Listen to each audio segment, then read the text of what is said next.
this event. But I think it's safe to say that we are going to see some more shenanigans here. Brady Smith may not have been on stream quite yet, but we've definitely seen pieces of this team before. Oh, without a doubt. That combination of the Gengar and the Bisharp, I think.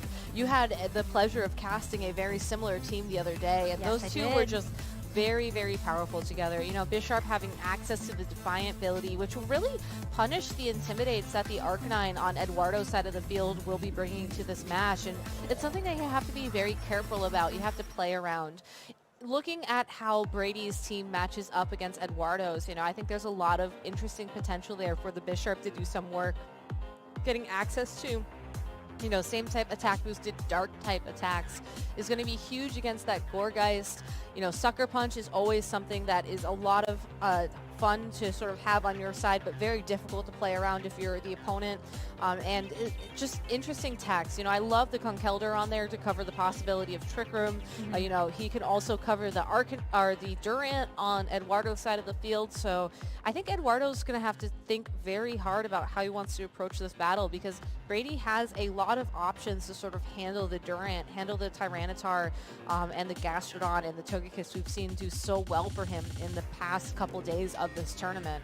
I'm excited to see how these trainers are going to approach game one, because this could be a super, super close match. This is absolutely has some potential to be a super close match, just given how we've really seen Eduardo play in the past. So haven't gotten a chance to see Brady just yet, but given the record that they have going into today, into just this morning and coming into this afternoon, I definitely expect this one to be a close one. So let's take a look at what's on the field for both of these players. Brady Smith leading with the Togekiss and the Rotom Wash, and Eduardo Cunha is going to have that Tyranitar and that Togekiss. So another Rotom lead here at the International Championships, and I like how this Rotom is immediately applying pressure onto the field, forcing that Gastrodon switch in so that a Max Geyser would not immediately knock out that Tyranitar, as we've seen happen so many times throughout the earlier rounds of this event. But it is not actually going to be the Rotom Wash that gets the boost. It's going to be the Togekiss that gets the Dynamax energy. And that's something that's going to be a little bit different here. Knowing, though, that Rotom still packs a singular water-type attack is going to be something that Brady's going to have to think about whether or not they did end up clicking that button. But Eduardo is matching that right off the bat with a Dynamax of their own. Tyranitar getting supersized as well. So it was going to be a match of the Dynamaxes between this Togekiss and this Tyranitar. Let's see what they end up doing here, because the Rotom is going to go for a Nasty Plot, but is it going to get it for free? It may have the ability to move first, but we're not sure what it's going to do quite yet. Special attack is going to get boosted, and then we're going to see a Max Airstream coming out from that Togekiss. So in the next couple of turns, the speed's going to end up being a lot faster for Brady Smith's side of the field. And I like how Brady's getting that speed control in already, even though the Tyranitar is going to be naturally slower than these two Pokemon on his side of the field. Ooh. You never know what your opponent is going to have, and just making sure that you can be faster no matter what, especially when you're relying on a strategy such as Nasty Plot from Rotom, is super important. I like the targeting of this past turn. I really like how Togekiss used Max Airstream to put Gastrodon within knockout range from a second one. I think that's going to be really important because of the Nasty Plot on Rotom, because Brady has indicated that that's the Pokemon he wants to sort of take on the offensive, maybe to counter this Tyranitar. And once Gastrodon is gone, that Rotom will have the opportunity to go for it. So I like how Eduardo is also matching that with the Protect. Big question here, though, is will the Togekiss be able to pick up the KO? Togekiss looking for the KO onto the Gastrodon, but Gastrodon ended up protecting, so it will protect itself. Not entirely, because max moves are going to go through Protect, but you are going to get a pretty good chunk of damage. But Tyranitar able to fire back with a Max Darkness. This Max Darkness going to try to do the last bit of damage to this Rotom, so that Nasty Plot not actually going to be able to see any value from this particular first game. Yeah, and I think what happened there, I was quite honestly expecting Brady to target that Tyranitar with the Togekiss, maybe with something like the Max Starfall, just for the big damage down onto that Tyranitar, but I don't think a lot of Gastrodon run Protect in this format. It's one of those Pokemon that you really wish you had a 5th or maybe even a 6th move slot on. Absolutely. So knowing now that the Gastrodon has Protect, I would be very hesitant to see Brady go for something like that turn again. You know, he really did not want to lose his Rotom there, and that's just more information for him to tuck away for a later round of this match, especially knowing that Arcanine was laying in wait in the back of Eduardo's party. Arcanine is in the back and is going to come in to get an Intimidate off. Not going to help, though, against this Max Airstream. And the Max Airstream doing over half damage, almost 2/3 damage to this Arcanine on the switch in. And importantly, again, just continuing to raise the speed on that side of the field. Fortunately, though, that Max Airstream is going to put this Arcanine within Berry Eating range, but Conkeldurr going for the Drain Punch. Tyranitar taking it like a champ, and more importantly, getting that weakness policy proc. So this Tyranitar is about to be very, very scary. Going for the Max Rockfall now. Let's see who it targets down. It is going to be that Togekiss, and look at how quickly that HP just deletes. Yeah, I think that the Intimidate that turn onto the Conkeldurr was absolutely huge. Without that Intimidate, it's possible that the Drain Punch from that Conkeldurr would have been enough to knock out that Tyranitar outright. It would have been close just trying to eyeball the damage. You know, there is the possibility that the Tyranitar would have been able to survive, but picking up the KO on Tyranitar before it's able to activate that weakness policy, as we've seen so many times before in this format throughout this weekend, is very, very important. So even though Brady is down to his final 2 Pokemon and is in a little bit of a disadvantage here, potentially a greater disadvantage if Eduardo decides to cycle out that Arcanine and get a couple more Intimidates down onto the field, he has a lot of information, and information is going to be really key going into games 2 and potentially even games 3 of this matchup, where I think we're going to start seeing some interesting reads from both these players. It's not over quite yet. Arcanine for Brady going for the Will-O-Wisp, which is really important onto this Tyranitar. Tyranitar, with that weakness policy boost, is going to just go back to normal. The Drain Punch, though, this time going into the Arcanine. So Brady not only going to get that critical hit, but more importantly, going to get the knockout and also get healed back up to full. So that Arcanine for Eduardo not going to be able to do anything for this turn. Tyranitar firing back with a Rock Slide. It is super effective damage to the Arcanine, but look at how little it does to that Conkeldurr. Yeah, knowing that Arcanine does indeed carry Will-O-Wisp is also going to be huge as well. This is a game of information right now. I think that this Conkeldurr has an opportunity to bring this back if the Arcanine on Brady's side of the field can find a way to handle the Togekiss that Eduardo has laying in wait.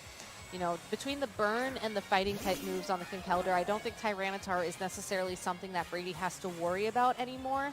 It's going to be this Togekiss that is the biggest threat for him right now. And I wouldn't be surprised if we see Brady at least consider, you know, how much information he wants to give up here.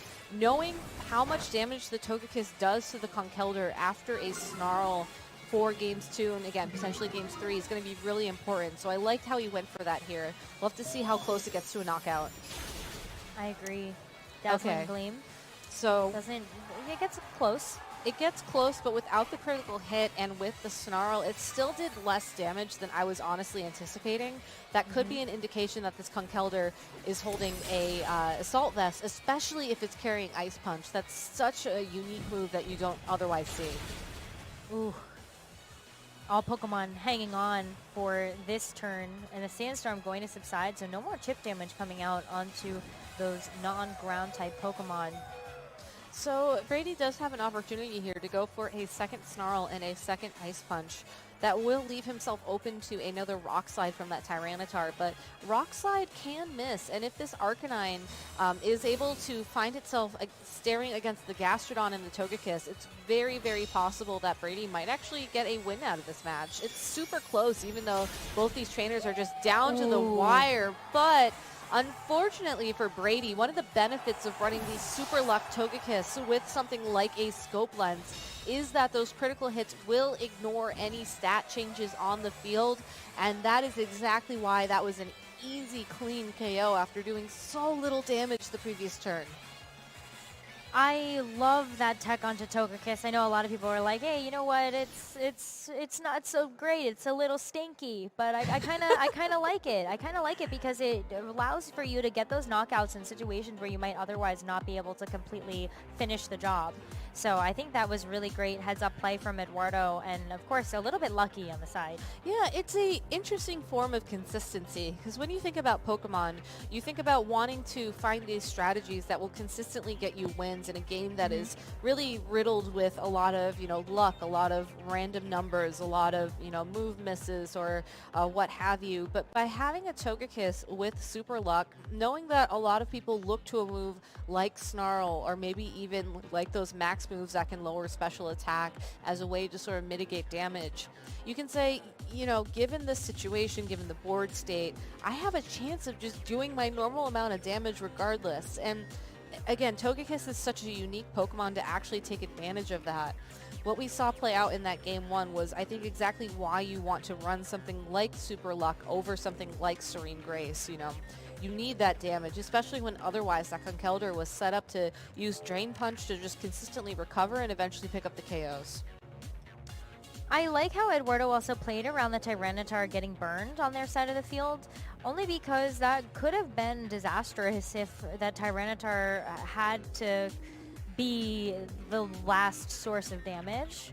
So I think that's something else that you kind of need to look at as well. Preserving the Togekiss just in case something like that happened to the Tyranitar was a really great heads-up end gameplay. Yeah, and when you have a Pokemon like Conkeldurr, these bulky fighting type Pokemon that your opponent has revealed, saving something like a Togekiss until the end of the game is a really smart strategy. You know that you're going to be able to deal super effective damage against it with something, like the Dazzling Gleam or maybe even an Air Slash, which are Togekiss's two sort of top moves right now in the format. And you just keep that in your back pocket so you have it available. Looking at Brady's, the Pokemon he brought to that game, there's nothing really other than the Bisharp that would threaten that Togekiss. So, acknowledging the Pokemon that he's brought, and saving that Togekiss for a later board state when you need to rely on, not only the Super Luck ability, but just the damage it puts out, I think is a really smart play from Eduardo. I don't think that the Tyranitar being burned was actually detrimental at that point in time, because if anything, it lured Brady into a false sense of security. I know it's been intimidated. I know it's been burned. True. So it's not going to deal that much damage to me. I'm sure it'll be fine if I just ignore it for a couple of turns, but that wasn't true at all. Those rock slides really started adding up. The rock slides added up just because it was super effective damage, but also there was that chance to get the flinch as well. And even though we didn't actually see any of those flinches happen, it was still kind of nice to know that, hey, there is a secondary effect that I might be able to take advantage of if that happens. Where there is a rock slide, there is a way. I think if Eduardo wants to potentially look at that as a out for this this second game of this top 8 match, he's going to need to find a way for that Tyranitar to be a lot faster than it was. He could always match the Dynamax Togekiss on Brady's side of the field with some Dynamax Airstreams of his own. That is always a option when it comes to speed control. But without that, unless he decides to completely pivot and go for something like the Trick Room on the Gourgeist, which is always a possibility, I don't think Tyranitar is going to be finding itself in a position where it can use that Rock Slide for its flinching capabilities. I don't think you want to bring Trick Room against Brady in this matchup. I don't think that's the adjustment that Eduardo needs to make here. Just because of that Conkeldurr, we saw the Ice Punch reveal. We know that Conkeldurr traditionally is not a fast Pokemon. It's very slow. It's very bulky. It thrives in Trick Room. So if you decide to adjust by maybe using that as your strategy, you would have to make the call that your opponent would not bring Conkeldurr, which I don't think Brady wants to do. He just has to get rid of the Togekiss on Eduardo's side of the field, and then Conkeldurr is fine to do whatever he wants. And fortunately for Brady, he has multiple ways he can do that. Well, Brady's way of choice is going to be using Arcanine and Rotom Wash, where Eduardo is bringing out Arcanine and Tyranitar. Now there's two dogs staring each other down, and it's going to be some Intimidates firing off on both sides of the field, and you love to see it. They're both good boys. They're both good boys. They're both doing what good boys do best, and that's going to be intimidating their opponents. Good scary voice.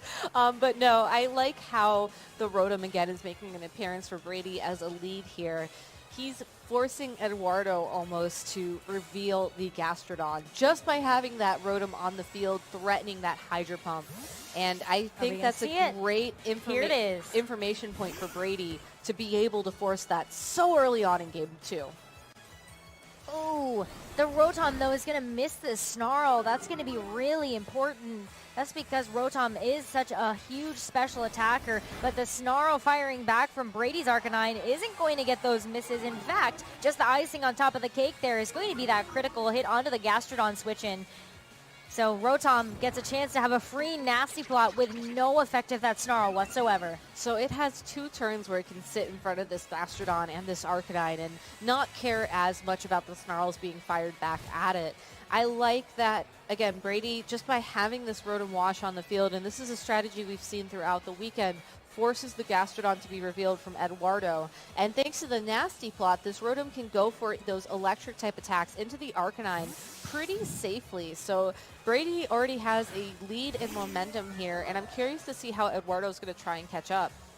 Well, Snarl is going to be one of those ways. Just wants to try to eliminate as much of the Nasty Plot buff as possible from the Rotom Wash. But the switch-in from the Togekiss is actually really great because it preserves the Intimidate for later. But what is this? It's actually going to be a second Nasty Plot. Brady with the heads-up play there. Gastrodon Scald is not going to do too much to that Rotom either. And my goodness, that was an incredible play, just recognizing that Rotom was going to be safe to get off a second Nasty Plot. Rotom was entirely safe to get off a second Nasty Plot. I mean, the worst thing that could have happened to that Rotom as an outcome of that turn would have been it gotten burned somehow and snarled. But thanks to the Nasty Plot, you know, this Rotom is at +3 attack, special attack right now. Even if it was burned, it still has plenty of health on the field. It's not being threatened by a knockout by this Gastrodon or this Arcanine unless there's a tech here that Eduardo hasn't really revealed yet. And on top of all of that, it now has its buddy Togekiss next to it, which can potentially protect it as well. Brady just calling that switch or that passive turn from Eduardo perfectly, and now is in a perfect spot to capitalize on it. Capitalizing on it will be the Dynamax for Brady. Brady opting to use this Rotom Wash that has had that double Nasty Plot boost, and okay, it's not completely there because of the one Snarl that we got a chance to actually target down on that to Rotom. But it's still in a prime position here, especially when Togekiss is right next to it. Another Snarl, though, is going to connect with the Rotom as well as the Togekiss, and that's actually going to be really great for Eduardo just to try to reposition as best as possible. But Rotom's going for a Max Lightning right into the Arcanine is going to get the knockout because that was an impressive number of Nasty Plots. It was. After all of that effort, that Rotom still essentially had a free Nasty Plot to go for the offense, to go for that big damage. And even though this Togekiss did not Dynamax this turn and is going for an Air Slash of all moves against the Tyranitar, Brady is in an amazing spot to just attack whatever Pokemon comes in for Eduardo. If it's not the Gastrodon, he can go ahead and consider, you know, targeting that Tyranitar or that Togekiss, which is going to be Eduardo's last Pokemon, with something like the Max Lightning. Or if he's worried about, you know, the Gastrodon switching in, maybe he can go a little bit more defensive this turn and just hope that his own Togekiss will help pick up the damage onto that Tyranitar. He does have to watch out for the weakness policy. I think that's something that might be really key for Brady to sort of manage, because Eduardo hasn't gone for his own Dynamax yet, and you have to assume that with the potential of the weakness policy activation on the Tyranitar, that's the Pokemon that Eduardo's looking to take advantage of it. Preserving the Arcanine for later, it's about time the Arcanine comes back in, especially when this Tyranitar is on the field. But the Togekiss that was once out for Eduardo is going to get switched out for the Gastrodon just to potentially eat something like the Max Geyser that might be coming out from Brady's Dynamax Rotom. But it's time for Eduardo to go for the Dynamax as well, maneuvering really well around these Dynamax turns for Brady. So now they have a chance to utilize their own Tyranitar on the field, and it's also going to get that health boost. So really looking forward to seeing what this Tyranitar is capable of doing and whether or not this Gastrodon switch-in was worth it. Rotom, though, going for the Max Darkness instead, will be firing it right into the Gastrodon. Doesn't even miss a beat in terms of seeing that Gastrodon switch in. So the special defense going to fall for both of the Pokemon on Eduardo's side of the field, but the Max Rockfall able to fire back onto the Rotom, but does barely anything versus what we actually saw that Rotom do to that Gastrodon. What a incredible read there by Brady. Doesn't go for the Max Lightning into the Togekiss, predicting the switch into the Gastrodon, but instead reveals that this Rotom Wash is like many Rotom Wash we've seen here this weekend, also carrying that Dark Pulse, able to deal damage to this Gastrodon and put it into knockout range. We saw how little that Tyranitar was able to do in damage to that Rotom after the Intimidate from the Arcanine. You know that Brady is going to follow that up with something like the Will-O-Wisp we saw in Game 1 onto that Tyranitar.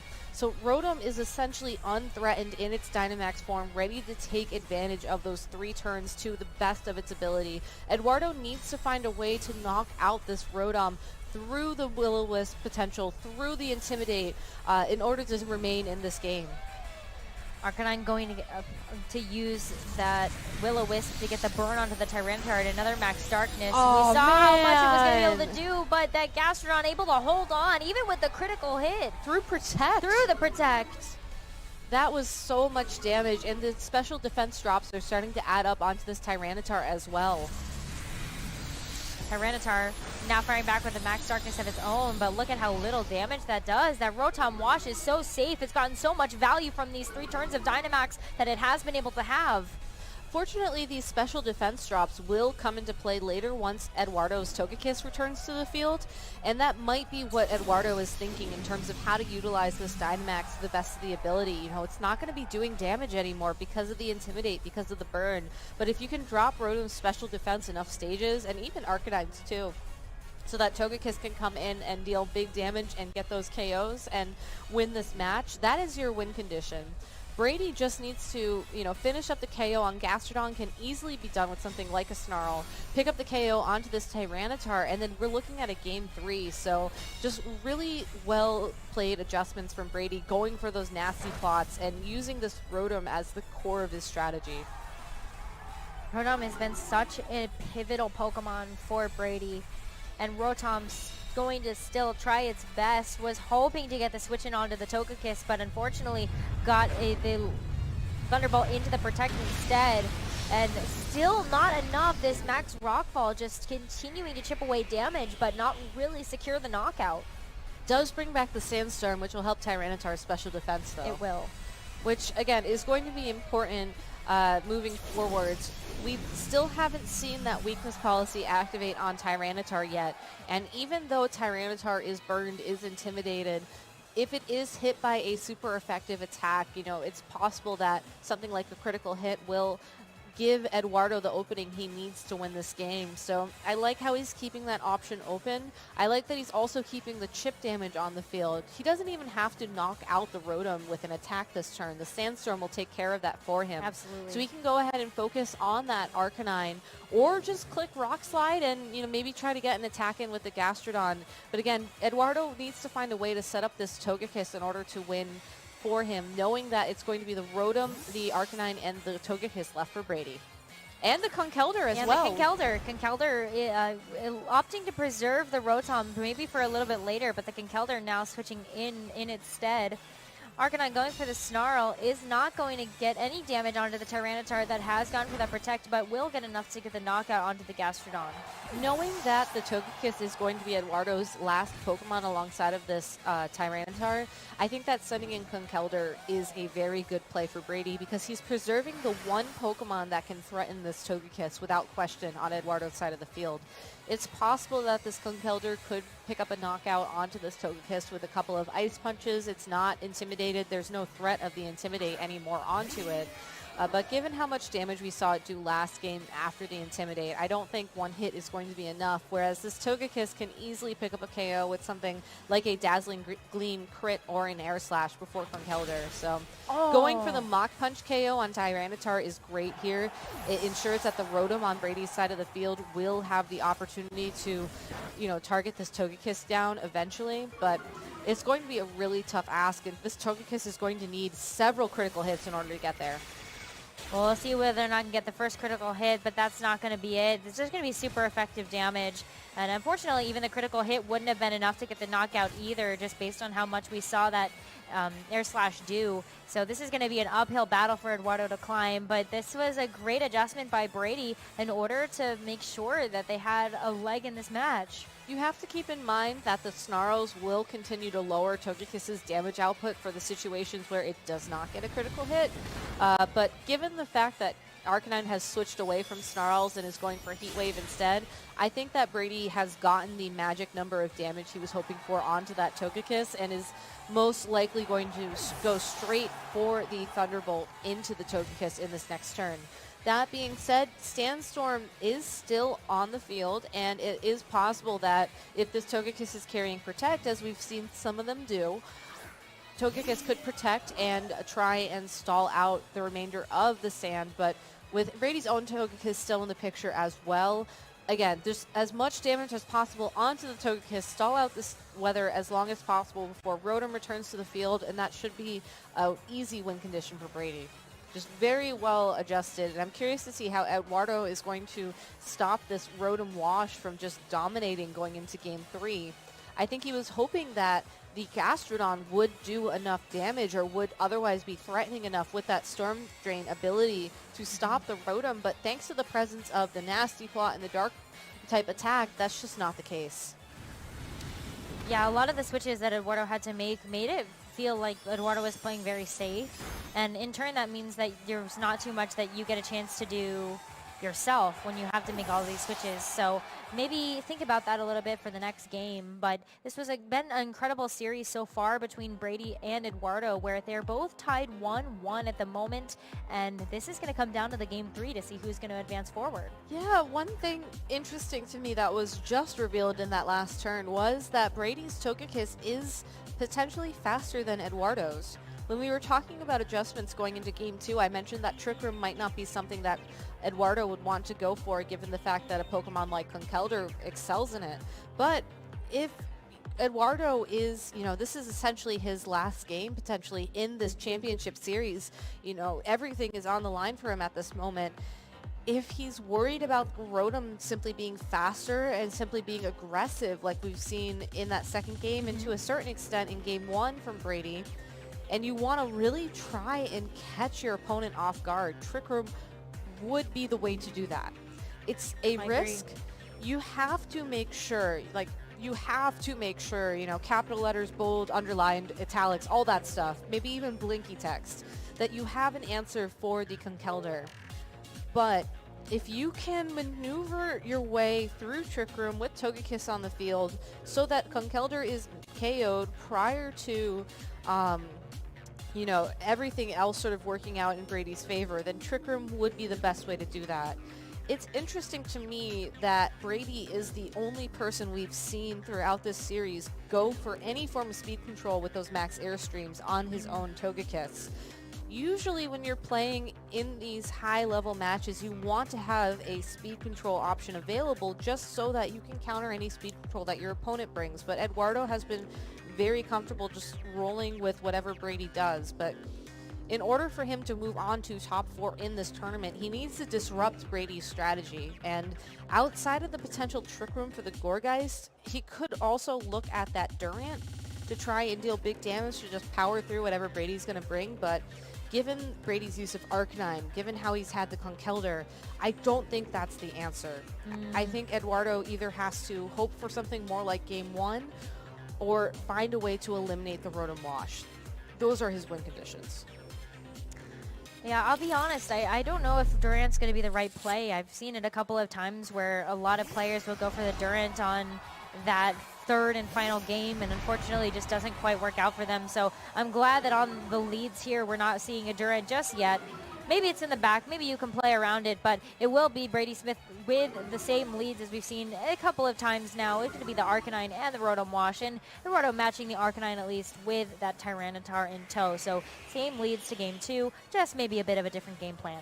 Hopefully a different game plan, because if this plays out like Game 2, we know that Brady will be the one moving on into the top 4 here at Oceania, the Oceania International Championships. looking at Eduardo's board state and how everything played out, you have to rely on Snarl. You have to try and offset those nasty plots. The adjustment to Togekiss here, though, and no Dynamax from any trainer. This is going to be interesting to watch it play out. Well, there's not going to be a Snarl miss this time. The Snarl is going to connect with both the Rotom as well as the Arcanine. And Rotom going for the nasty plot, so it's going to be able to get off at least one stage of that special attack rise. But is it going to be enough? Is it going to be enough? Because this time there was no miss. There was no miss, which is interesting. But more importantly, the Togekiss is out on the field early. And I think that Eduardo is looking to the Dynamax form of that Togekiss as his answer to this Rotom Wash. If you have enough Snarls on the field, and if your Togekiss is trained in a way that it's bulky enough, this would be the speed control. This would be the board state advantage that Eduardo was looking for in Game 2. It's an interesting pivot, though. I like how the Tyranitar avoided the burn from Brady. I think that that was a very good play for Brady early on. You want to get that burn on the field as soon as possible so that weakness policy isn't as scary. But now that Togekiss is revealed, I'm curious to see if Eduardo is going to prioritize the speed control or just doing damage down onto this Rotom to try and remove it. Arcanine is still available on both sides of the field to set up some Snarls as well. So really the clash of special attackers here is going to decide, I think, who will enter the end phase of this match favorably. Snarl onto the Arcanine as well as the Rotom. Both of them, their special attack's going to fall, but it is going to be a Snarl right the way back from Brady's Arcanine as well. Getting the special attack drop onto both Pokemon on Eduardo's side of the field. Another nasty plot, though, to be able to increase the special attack yet again. So this time, we have the full nasty plot. But this time, the Rotom is taking a max Starfall when it's not Dynamaxed, and it looks like that Togekiss did not get the crit. Did not get the crit, so that Rotom's going to be alive for this next turn, and it also is within berry range, so we'll be able to consume that berry and regain some of that health from the citrus berry. And consuming the citrus berry before the Dynamax means it's also going to get more utility out of it. So Eduardo currently has, Brady currently has the speed advantage. We did not see the max airstream from that Togekiss. Brady has a nice chunk of health on that Rotom, and the Rotom also will be attacking at +2, potentially +1, depending on if the Snarl from the Arcanine connects. So this is the turn that Brady, if he wants to Dynamax the Rotom this game, which I would assume yes, given how well that worked for him back in Game 1, or Game 2, this is the turn where you Dynamax the Rotom, you go for the big damage onto the Arcanine, and then you follow up with the KO onto the Togekiss the next turn. I think that if Eduardo is playing this game safe, which was his game plan, I think, in Games 1 and Game 2, then you max guard the Togekiss here just so that you avoid the knockout on the Rotom. So I'm curious to see if Eduardo is going to call this with a max guard or if this Togekiss might get KO'd. We're about to find out. Arcanine going for the Snarl. There is no max guard here because we did see a move. So Snarl moving first. Let's find out what's going to happen next. Because Eduardo's... More Snarl first, of course. Yeah, of course, more Snarl. So gotta just make sure you get the good boys doing their job right here, getting the Intimidates and the Snarls off. But the Max Lightning is going to come out from the Rotom, is going to go right into the Togekiss. But look at that, especially the attack drops actually being very important here for this Togekiss to hang on. Yeah, if that Snarl would have missed on that Arcanine from Eduardo's onto the Rotom, then that would have been a knockout there. But Togekiss able to hold on and establish some speed control. Also missing a second critical hit on its own max move, but oh, never mind, that was a critical hit on that It just didn't look like very much damage. It just didn't look like very much damage, but more importantly, after the speed boost from the max airstream, this Togekiss should be moving first in the next turn. And given that this Togekiss will have the opportunity to go for the knockout onto the Rotom, there will still be more Snarl. There will be Snarl. That seems like it's the theme of this match. The play. But Togekiss has just been able to emerge from the top because of the timing of that max airstream from Eduardo.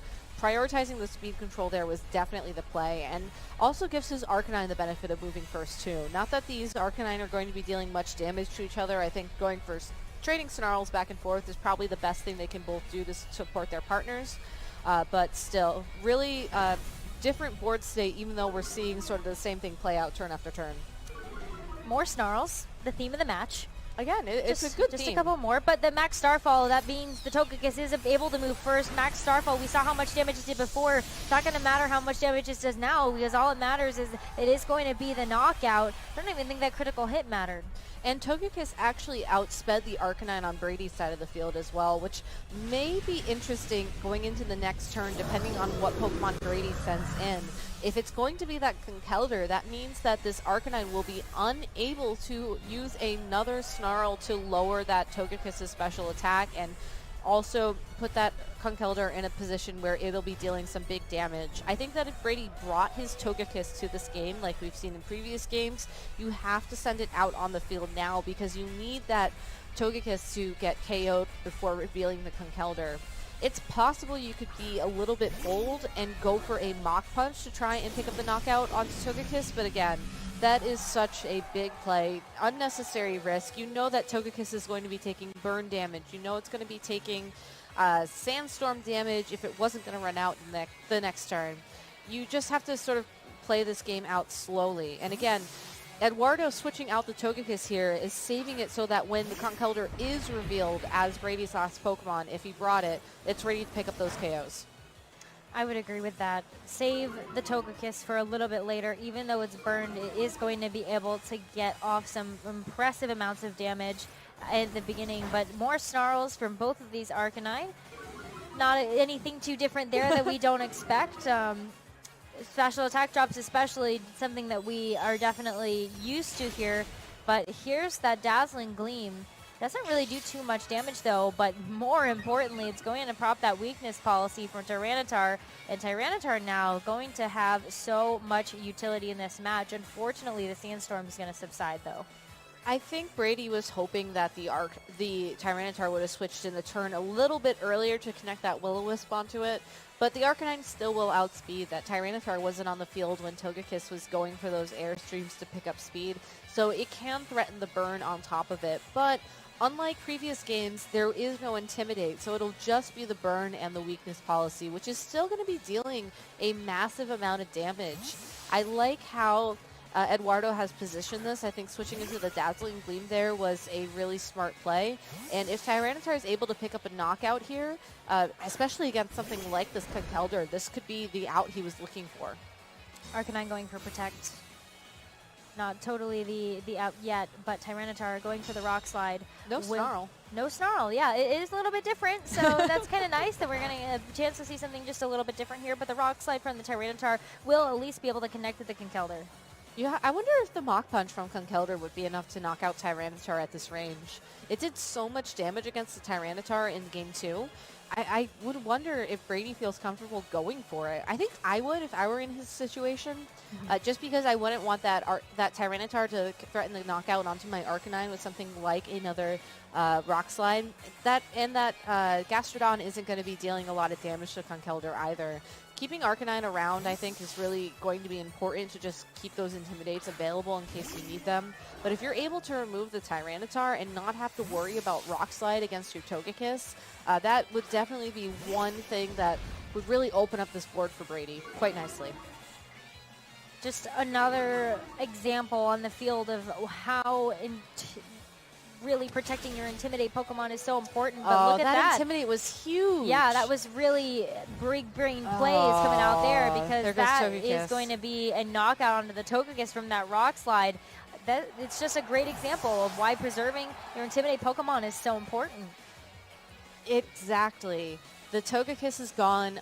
Brady does get the opportunity to switch in this Arcanine to get an Intimidate down onto this Tyranitar, but I think this is too little too late. Conkeldurr does have access to recovery, could use something like the Drain Punch to target down this Arcanine in order to heal itself back up, but you have to worry about that Tyranitar initially. It is within KO range. You could easily go for a Mach Punch, pick up that knockout. If you ignore it, it's going to use Rock Slide, pick up the KO on Arcanine, and then Conkeldurr will be very, very close behind. I think that Eduardo just saving the Togekiss and saving that Arcanine was really the key that separated this game, I think, from the last game. Also getting more damage down onto that Rotom a lot quicker. Super, super important. Arcanine getting preserved again. Gastrodon coming in. Brady's Arcanine going for a protect. Conkeldurr now going for the Mach Punch. This time it's going to get the knockout. That was pretty easy, I think, relative to the last turn, though. Yeah. Protect on Arcanine, though, a waste. It's not going to have it available to it against this Gastrodon, which is going to be key. I mean, look at this Conkeldurr on Brady's side of the field. The Conkeldurr is the Pokemon that is going to be dealing damage at this point in time. It has 2 Intimidates on it, and all Eduardo has to do is switch in that Togekiss, and then Eduardo can get a 3rd Intimidate. Conkeldurr is in a position where it might have to be fishing for critical hits. It was going for the double protect, not able to do it though. We will see the special attack drops from the Snarl coming out from Eduardo's Arcanine, but that's so unfortunate that the double protect didn't get a chance to go off here. Conkeldurr going for the Drain Punch into the Gastrodon. Look how little damage it does to that Gastrodon. Does get a chance to heal up a little bit here, but it's time for Gastrodon to go for a move. It's going to be that Earth Power right into the Arcanine. It is going to be the knockout. Conkeldurr, the last Pokemon left for Brady versus the 3 that Eduardo still has. You have to wonder why Brady went for the double protect there onto Arcanine. He didn't want to lose it quite yet, which I think makes a lot of sense. You know, that is his last 2 Pokemon, and he is now in a 3v1 situation with a twice intimidated Conkeldurr. But looking at the options available to him, I would have thought a Snarl might have been beneficial just to try and buy this Conkeldurr more time. You need time to use these Drain Punches to get your health back up to try and restore everything. And that Ice Punch there, possibly even fishing for a freeze onto that Arcanine. Just really trying to find and identify every single out. And that's exactly the kind of play that you have to do when you're trying to make it on from the top 8 into the top 4. But congratulations to Eduardo.